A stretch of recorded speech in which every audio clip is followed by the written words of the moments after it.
Allied with Green. Short story by Naomi Shihab Nye. For her paper on What I Believe In, Lucy writes first, the color green. That's how everything starts. A tiny shoot of phrase prickling the mind.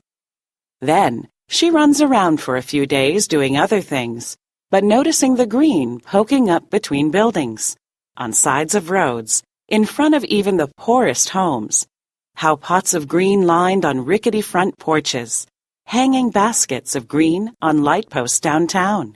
The new meticulous xeriscape beds of puffy green grasses and plants alongside the river are what seem to keep everything else going. If people could not see green from the windows of the hospital might fall. She believes this. Once she starts making a list, it will not stop. Green has had a terrible summer. Threatened by the longest drought and highest heat in recorded history, Green has had many second thoughts. Lucy's family could only water with a sprinkler on Wednesday evenings between 8 and 10. When she and her mom wash lettuce, blueberries, peaches, they carry the plastic tubs of fruit water outside to pour onto a plant. It's ritual now. It's holy water. The city had a water waster hotline. It made the national news. You could turn people in for excessive watering. Last semester, when asked to write a paper on addictions, Lucy wrote about trimming and got a C. Her teacher scrawled across the top of the paper, "What is this?" But Lucy often feels happiest with pruning shears in her hand, heading toward an overgrown jasmine vine. It's a clear task, trimming. The longer you've done it, the more you know how it encourages green in the long run. Also, you can have fine ideas while trimming. Queen's crown, germander, plumbago, snip, snip, snip. She knew it had been mentioned before, but thought she ought to include how cities assault their green for two reasons: money and greed. Later, feeling remorseful or sickened by the new view, they name everything for green. Oak meadows, lone pine. You could find it almost anywhere now. Lucy's father demonstrated against developments when he was in college. She had a faded black and white picture of him holding a no sign, his hair bushy and wild. Highways slashing through green space. He now drives one of those highways almost every day, feeling guilty. He plants free trees in scrappy medians as an apology. Sometimes people steal them. When he planted 4 little palms in pots as a gift to Freddie's Mexican restaurant, they got plucked from the soil overnight. Obviously, some people were desperate for green.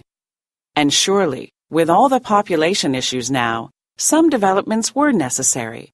But look at what happened. Before you knew it, hills sheared, meadows plucked, fields erased. The world turns into an endless series of strip centers. Yo, Joni Mitchell. Joni sang about parking lots when the world had probably half the number it has now.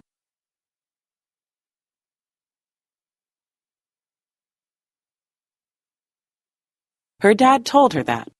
She likes Joni Mitchell. The boulevard wakes up when a strip of green is planted down its center. The sad room smiles again when a pot of green is placed on a white tablecloth. No one goes to Seattle to see the concrete. An exhausted kid says, "I'm going outside." Sick of her mother's voice, she knows she will feel better with bamboo. In Dallas, people run around the lake or refresh themselves at the Arboretum. San Antonians send their kids to summer digging classes at the Botanical Gardens. The kids come home with broccoli after a while. Patience is deeply involved with green. It's required. So, why don't people respect green as much as they should? This was the serious question growing small fronds and tendrils at the heart of Lucy's paper. She knew her teacher might turn a snide nose up at it. Oh, blah, blah. Isn't this rather a repeat of what you wrote last semester? People took green for granted.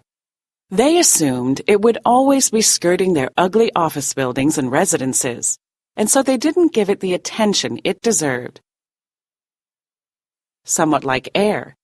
Air and green, close cousins. Lucy truly loved the words pocket park. She loved community gardeners with purple bandanas tied around their heads.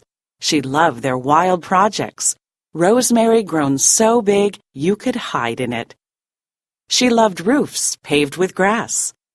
She loved the man in New York City, Robert Isabel, who planted pink impatiens on the metal overhang of his building. He had started out as a florist at 17 in Minnesota. Green state in the summer, not so green in December. Then he moved to New York City and became a major party planner, incorporating flowers, lighting, tents, fabrics, to create magical worlds of festivity. He didn't attend his own parties. He disappeared once he got everything set up. Sometimes he hid behind a giant potted plant to see what people liked. Lucy found his obituary in the newspaper, clipped it out, and placed it on her desk. She wished she could have worked for him, just to learn how he put flowers together on tables, how he clipped giant green stalks and placed them effectively around a tent to make Morocco, Italy, the French Riviera. Transporting. Green could take you away. Save you. But you had to care for it, stroke it, devote yourself to it, pray to it, organize crews for it, bow down to it. You had to say the simple holy prayer, rearranging the words any way you liked best. Dig, grow, deep, roots, light, air, water, tend. Tend was a more important verb than most people realized. You had to carry a bucket.